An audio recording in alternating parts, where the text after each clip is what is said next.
Off the top at 6 tonight, good evening. South Florida under a flood advisory and a flood watch, and this disturbance that we're tracking in the Gulf of Mexico is going to bring a whole lot more rain. Hurricane season doesn't officially begin until tomorrow. But the tropics are already firing up, as well as our local radar. Let's get right to our chief certified meteorologist, Betty Davis. Hi, everyone. Already watching out for minor flooding in parts of Broward County around Coral Springs and Tamarack. Notice a flood advisory continuing until 6:45 and until 7:15 for Weston and the surrounding area. So this is where the storms are just splattered out, bringing still some heavy rainfall that has now moved in around Deerfield Beach, Pompano Beach, Fort Lauderdale in the heart of some of that heavier rainfall, and soaking storms spreading on over toward places like Davie and Plantation. I'll plop on some rainfall rates just to give you an idea of what you're contending with if you're thinking about getting out and driving around right about now, where the red color is showing up. Those rainfall rates are topping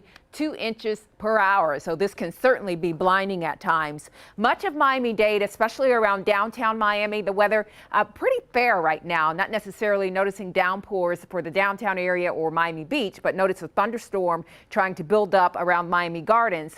Though things may slow down around Broward as we push into the evening, we may still have some storms that develop, so the forecast will be storms around, especially in and around Miami. I'll be keeping an eye out there. We are under this flood watch, by the way, through Friday evening. So the rainfall is really going to add up. And what's helping to bolster the rainfall is this disturbance over the Gulf of Mexico that the National Hurricane Center is going to monitor for development. Upper level winds not necessarily favorable for this to organize. They're showing a 20% development potential over the next few days. But bottom line is, whether it organizes or not, we've got the rain potential from it. And I'll be back in a few minutes with a closer look at the forecast. Calvin? Okay, Betty, we look forward to it, and you can always count on local10.com for the latest updates. Scan the QR code on your screen now to go to our weather section. There you can see the forecast, check the temperatures, and much more. And a reminder, hurricane season officially begins tomorrow, June 1st. You can stay with Local 10 News for daily tropical updates, which we promise to bring you in the first 10 minutes of every newscast.